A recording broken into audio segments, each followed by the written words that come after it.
The point. मेरा नाम बिलाल अब्बासी है। सुप्रीम कोर्ट ऑफ पाकिस्तान ने ताहयात नाअहली आज ख़त्म कर दी है और नाअहली की मुद्दत 5 साल हो गई है।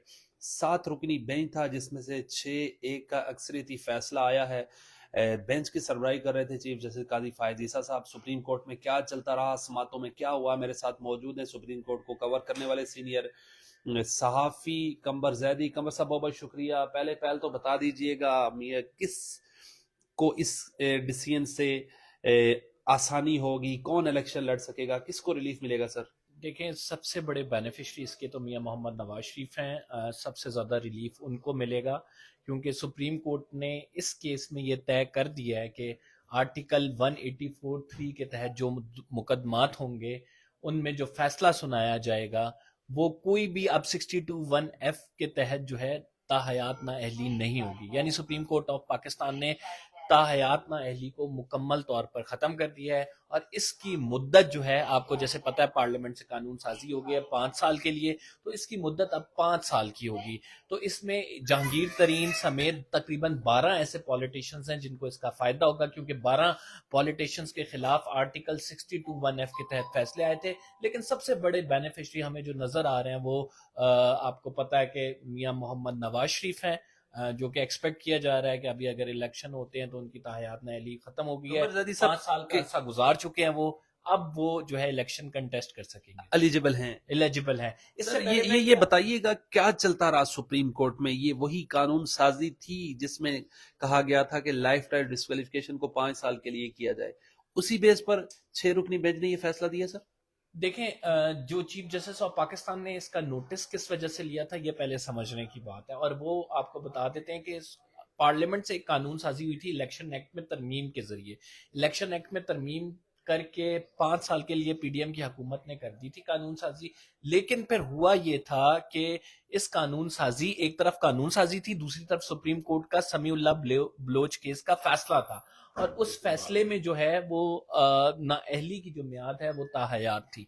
तो इस फैसले को बेसिकली अब ये इबाम था कि आप कानून साजी को माना जाए या फिर उस फैसले को देखा जाए जो सुप्रीम कोर्ट दे चुकी है। तो इसमें फिर ये हुआ कि चीफ जस्टिस ऑफ पाकिस्तान ने इसका नोटिस लिया और फिर चीफ जस्टिस ऑफ पाकिस्तान ने कहा कि हम इस मामले को खत्म करेंगे, और फिर 7 रुकनी बेंच बनाया गया।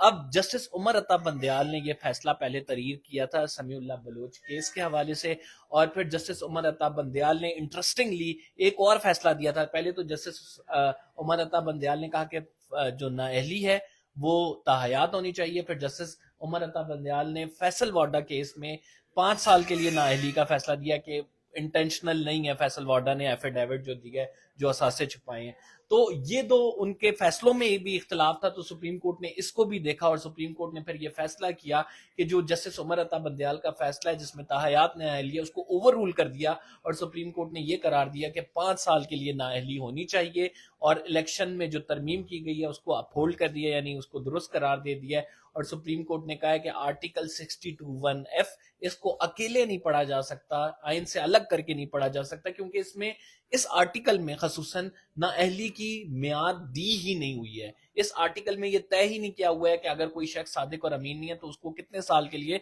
नाअहल किया जाए। तो सुप्रीम कोर्ट ने आज ही अपना फैसला सुना दिया। इसमें एक जज साहब जो है जस्टिस याहिया अफरीदी, उन्होंने इस फैसले से इख्तिलाफ किया, और जस्टिस याहिया अफरीदी कहते हैं कि जस्टिस उमर अता बंदयाल का जो समीउल्लाह बलोच केस में फैसला था वो बिल्कुल दुरुस्त था, और वो इस वजह से दुरुस्त था कि वो कहते हैं कि उसमें भी ताहयात नाअहली का उन्होंने नहीं कहा। उन्होंने कहा था कि जब तक डिक्लेरेशन रहेगी, जब तक कोर्ट का फैसला रहेगा किसी के खिलाफ आर्टिकल 62(1)(f) के तहत, तब तक जो है उसकी नाअहली भी रहेगी। कमर साहब ये जरा समझाइएगा सुनने वालों को, ये जो डिस्क्वालिफिकेशन फैसला था वो तो लाइफ टाइम के लिए सर फिर बरकरार था ना, फिर तो कैसे समीउल्लाह बलोच साहब के फैसले का हवाला दिया जा सकता है? देखें, ये जो बेसिकली फैसला था ये लाइफ टाइम की, इसकी जो इंटरप्रिटेशन है, जस्टिस उमर अता बंदयाल ने ये नहीं लिखा था कि ये ताहयात है। जस्टिस उमर अता बंदयाल ने सिर्फ ये कहा था कि सुप्रीम कोर्ट का जो फैसला है, चूंकि आर्टिकल 62(1)(f) में नाअहली की मुद्दत नहीं दी हुई, इस वजह से जब तक सुप्रीम कोर्ट का फैसला रहेगा तब तक नाअहली रहेगी। आज अदालत ने ये किया है, आर्टिकल 187 जो कंप्लीट जस्टिस की शिक है, اس کے تحت کہ اس فیصلے کو ہی اوور رول کر دیا, اس کو ختم کر دیا. یعنی سپریم کورٹ نے اپنے ہی فیصلے کو, ایک سابق چیف جسٹس کے فیصلے کو ختم کر دیا ہے, جس میں انہوں نے یہ قرار دیا تھا کہ جب تک فیصلہ رہے گا تب تک نااہلی رہے گی. تو اس لیے تاحیات نااہلی ختم ہو گئی, اب 5 سال کے لیے نااہلی ہے. اور اس کے سب سے بڑے بینیفیشری نواز شریف اور جہانگیر ترین صاحب ہیں, جو کہ الیکشن کنٹیسٹ کرنے جا رہے ہیں. Interestingly chief justice of Pakistan نے یہ مقدمہ ایک تو بڑی تیزی کے ساتھ سنا ہے, دن رات لگا کے سنا ہے. دوسری جانب ہم دیکھیں, اگر آپ اس کا کمپیریزن کریں کہ وہ جو لیول پلینگ فیلڈ ہے یا خان صاحب کے حوالے سے مقدمات ہیں, وہ اس تیزی کے ساتھ سپریم کورٹ آف پاکستان نہیں سن رہی. لیکن اس کا چونکہ اب فیصلہ بھی کر دیا گیا ہے, تو اس فیصلے کے میں نے آپ کو بتایا بینیفیشری تو میاں محمد نواز شریف ہیں. لیکن چیف جسٹس نے آج فیصلہ سنانے سے پہلے بھی یہ کہا کہ ہم چاہتے تھے اس کیس کا فیصلہ, چونکہ الیکشن اناؤنس ہو چکے ہیں, اس کیس میں لوگوں نے جو ہے جانا ہے, الیکشن لڑنا ہے, تو ہم اس کیس کا فیصلہ جلدی سنائیں. اور پھر چیف جسٹس نے آج اچانک سے 5 بجے جو ہے کورٹ اسمبل ہوئی, اور اس کے بعد اٹارنی جنرل کا انتظار کیا گیا. فیصلے سے پہلے اٹارنی جنرل آئے, پھر چیف جسٹس نے فیصلہ سنانا شروع کیا. 10 نکات پر مبنی یہ تقریباً فیصلہ ہے, جس میں جسٹس یحییٰ افریدی نے اختلاف کیا. 6-1 سے یہ فیصلہ آیا ہے, اور اس فیصلے میں یہ کہہ دیا گیا کہ تاحیات نااہلی مکمل طور پہ ختم ہو جائے گی. 3 اس کیس کی سماعتیں ہوئی ہیں, اور ان 3 سماعتوں میں جو کورٹ رپورٹرز ہیں ان کو پتہ لگ گیا تھا کہ جسٹس قاضی فائز عیسیٰ جو ہیں یہ تاحیات نااہلی والے معاملے کو ختم کرنے جا رہے ہیں. اور آپ کو پتہ ہے کہ نواز شریف صاحب آ نہیں رہے تھے وطن واپس, اور نواز شریف صاحب وطن واپس اس وجہ سے نہیں آ رہے تھے, وہ کہہ رہے تھے کہ justice Umar Ata Bandial chief justice of Pakistan کی کرسی پہ بیٹھے ہوئے ہیں, انہوں نے 16 سپتمبر کو جانا ہے, اور 16 سپتمبر کے بعد جسٹس قاضی فائز عیسیٰ نے آنا ہے. پھر جسٹس قاضی فائز عیسیٰ جب آئے تو نواز شریف کی فلائٹ پر لینڈ کی ہے. یہ بتائیے گا, جیسے قاضی فائز عیسیٰ صاحب نے تو فیصلہ نہیں دیا, ان کے ساتھ 6 جو ہے ججز تھے, ٹوٹل 6 ججز کا ایکسیکیوٹیو فیصلہ ہے نا سر؟ جی جی, یہ اکثریتی فیصلہ ہے, یہ خالی جسٹس قاضی فائز عیسیٰ کا فیصلہ نہیں ہے. اس میں 6 ججز اور شامل ہیں, جس میں جسٹس منصور علی شاہ سپریم کورٹ کے جو سینئر ججز صاحبان پر مشتمل یہ بینچ تھا. ایک جج ہے جنہوں نے اختلاف کیا ہے, اور وہ 6 ججز اس بات پر متفق ہیں کہ چونکہ اس کیس میں, اس سارے کیس میں ایک بات سامنے آئی تھی کہ اگر کوئی شخص اسلامی طور پہ بھی دیکھیں گناہ کرتا ہے, تو کیا اس کا گناہ ہمیشہ تاحیات ہے, یا اس سر کو معافی مانگنے پر. پھر جو قتل کا کیس ہے, اس میں بھی کوئی قاضی فائز عیسیٰ صاحب سوچیں گے کہ ڈیتھ سینٹینس کو کم کیا جائے؟ بندہ معافی مانگ سکتا ہے, توبہ ہو سکتی ہے نا سر؟ دیکھیں میں ایگزامپل, آپ سینئر کورٹ رپورٹر ہیں سر. آپ کی بات جو ہے وہ اس حد تک ضرور درست ہے کہ اگر توبہ کا کانسیپٹ ہے تو یہ قتل کے کیس میں بھی توبہ کا کانسیپٹ ہونا چاہیے. لیکن اسی آئین میں, ہمارے آئین میں جو چیزیں لکھی ہیں, میں آپ کو وہ اس سے ایکسپلین کرتا ہوں. کوئی شخص قتل کرتا ہے, اس کی نااہلی کتنی ہے؟ 5 سال کے لیے. کوئی شخص جھوٹ بولتا ہے 62(1)F کے تحت, فیک جو ہے وہ ڈیکلیریشن دیتا ہے, صادق اور امین نہیں رہتا, اس کی نااہلی ہے تاحیات. تو انہوں نے یہ کہا کہ کوئی سنگین جرم کرتا ہے, سنگین جرم میں غداری بھی آتا ہے, جاسوسی بھی آتا ہے, تو اس کی نااہلی تو رکھی گئی ہے 5 سال کے لیے, کہ 5 سال وہ سزا کاٹے گا, اس کے بعد پھر وہ اہل ہوگا الیکشن لڑنے کے لیے. لیکن کوئی شخص جو ہے وہ اگر غلط مس ڈکلیریشن کرتا ہے, صادق اور امین نہیں رہتا, تو اس کی سزا رکھی گئی ہے تاحیات. تو یہ ابہام کیوں ہے؟ پھر انہوں نے اسلامک لاز کے حوالے دیے کہ کوئی معافی مانگ لیتا ہے تو وہ, لیکن آپ کی بھی بات درست ہے کہ تاحیات نااہلی کا جو کانسیپٹ ہے اس طرح, تو پھر اگر قتل کوئی کرتا ہے اس کے لیے بھی پھر معافی ہونی چاہیے. لیکن اس کے لیے پریزیڈنشل پارڈن کا ایک آپ کو پتہ ہے کہ وہ آپشن موجود ہے, یہ بتائیے گا, دید ہوتی ہے پریزیڈنٹ کی. قمر زیدی صاحب یہ بتائیے گا کہ نواز شریف کے کوئی وکیل پیش ہوئے یا اٹارنی جنرل ہی دلائل دیتے رہے؟ کون کون سے وکلا پیش ہوئے اس کیس میں؟ دیکھیں اس کیس میں جو مینلی اگر دیکھا جائے تو اس کیس میں جو وکلا پیش ہوئے ہیں اٹارنی جنرل اور پھر عدالتی معاونین, جس میں فیصل صدیقی صاحب تھے, جس میں مخدوم علی خان صاحب تھے, پھر اس میں جو ہے رائے لی گئی ان سینئر وکلا سے بھی جو کورٹ سمجھتی ہے کہ ان کی رائے کو ہم انڈرسٹینڈ کریں گے. اور پھر جو آپ کو پتہ ہے کہ اس تمام کیس کے حوالے سے ایک بات بڑی سامنے آئی, جس میں چیف جسٹس کہہ رہے تھے کہ میں کسی اسپیسیفک پرسنالٹی کے لیے کیس نہیں سن رہا.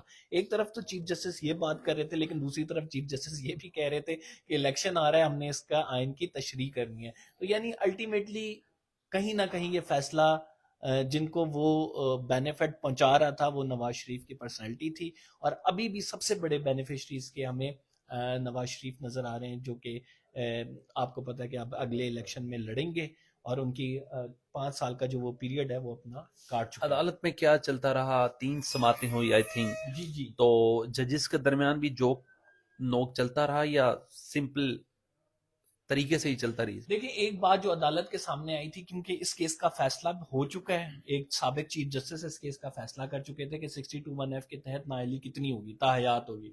फिर इसका रिव्यू आया और रिव्यू नजर सानी दरखास्त भी का भी फैसला हो चुका था। तो जस्टिस मंसूर अली शाह ने कहा कि एक केस जिसका फैसला हो चुका है, जिसका रिव्यू भी खारिज हो चुका है, तो हम किस कानून के तहत, किस आइन के तहत इसको दोबारा से ओपन करें। फिर आर्टिकल 187 है जो कि कंप्लीट जस्टिस के हवाले से क्लॉज है, जो कि कहता है कि सुप्रीम कोर्ट अपने फैसलों को रिव्यू कर सकता है, रिविजिट कर सकता है to provide complete justice to the society.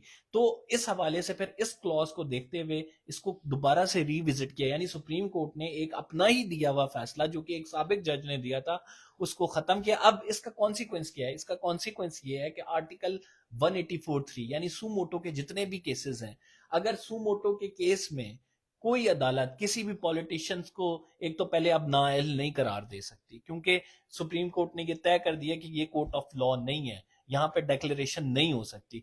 Supreme court ने फिर इसका नतीजा ये है कि नवाज शरीफ का भी 62(1)(f में जो फैसला दिया गया था पनामा का, वो भी रिवर्स होगा।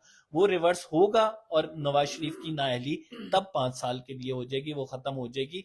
इस वजह से ये इस केस की जो कॉन्सिक्वेंस है वो बहुत ज्यादा है कि सुमोटो के 184(3) में आप इस केस को अगर लेते हैं तो उसमें अदालत अब ये नहीं करार दे सकती ये बंदा सादिक है, ये अमीन है, ये बंदा सादिक और अमीन नहीं है। अदालती अमाइकस थे यानी कि मुआवनीन थे, उन्होंने भी कहा कि नाअहली खत्म होनी चाहिए लाइफ टाइम की। देखिए, ये तमाम अदालती मुअव्वनीन की मुत्तफिका राय थी कि जो नाअहली है इसका टाइम फ्रेम डिफाइन होना चाहिए, लेकिन कुछ ने कहा कि ये पार्लियामेंट की सवाबदीद है, पार्लियामेंट को करना चाहिए इसमें अमेंडमेंट। और फिर ये अदालत के सामने बात आई कि 18वीं तरमीम हुई, इसके बाद से अब तक अदालत जो पार्लियामेंट है इसको टच क्यों नहीं किया गया इस मामले को कि 62(1)(f में कोई भी, और आपको पता है कि ये 62(1)(f जो है एक डिक्टेटर की जानिब से यानी ज़ियाउल हक की जानिब से ये जो शिक इंट्रोड्यूस कराई गई थी कि सादिक और अमीन कौन है, और उस शख्स की जानिब से इंट्रोड्यूस कराई थी जिसने आइन को ही लपेट दिया, वो लोगों को सर्टिफिकेट देता था कि सादिक और अमीन कौन है।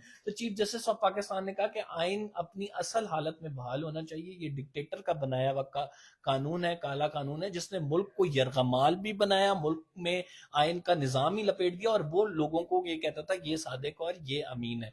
तो चीफ जस्टिस ने इस तमाम मामले पर उन्होंने कहा कि पार्लियामेंट ने क्यों नहीं टच किया, कि पार्लियामेंट तो इसको चेक कर सकती थी। चीफ जस्टिस साहब ने कहा कि सादिक और अमीन का लफ्ज सिर्फ आप सल्लल्लाहु अलैहि वसल्लम के लिए इस्तेमाल हो सकता है। जी, उन्होंने ये कहा कि सादिक और अमीन तो इस तरह से अगर आज के जमाने में होते तो इसमें तो कायदे आजम भी अहल नहीं होते थे इलेक्शन लड़ने के, क्योंकि सादिक और अमीन के लिए जो क्राइटेरिया रखा गया है वो बहुत सख्त है, और वो तो हमारे रसूल की ज़ात है कि सल्लल्लाहु अलैहि वसल्लम की, कि जो सादिक और अमीन है, आजकल के दौर में कोई सादिक और अमीन नहीं हो सकता। इसी वजह से उन्होंने एग्जाम्पल भी दी कि एक शख्स है जो कि काफिर है, अगर वो मुसलमान हो जाता है और अपनी आगे वाली जिंदगी में नेक अमाल कर देता है तो क्या हम वो भी ताहयात नाअहल, मतलब वो जोड़ रहे थे इस्लामिक इसे जो काजी फायज ईसा साहब भी सादिक और अमीन की कैटेगरी में नहीं आते, फिर इसका मतलब नहीं, है इसको ये तो बड़ा वाज़ेह है कि कायदे आजम नहीं आते तो काजी फाइज ईसा कहाँ आएंगे, और आजकल के हालात में तो बिल्कुल ही नहीं आएंगे जो जैसे काजी फाइज ईसा के साथ मामला चल रहे हैं।